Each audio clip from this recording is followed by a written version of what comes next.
касается этой авиационной катастрофы, то прежде всего хочу...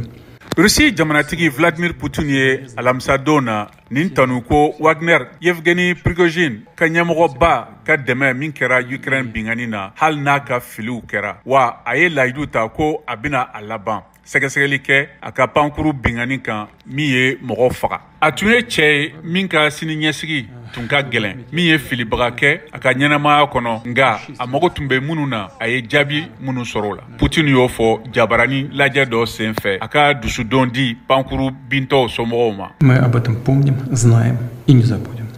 A ta fan fɛ Ukraine jamanatigi Volodymyr Zelensky y'a jira країн світу щодо літаків, ми не це мали на увазі. ko Kiev tɛ fosi t'a la kasara nin na k'a jira ko Kremlin de bɛna kɛ a sababu ye. Amérique fanfɛla la jamanatigi Joe Biden ko what I wrote in.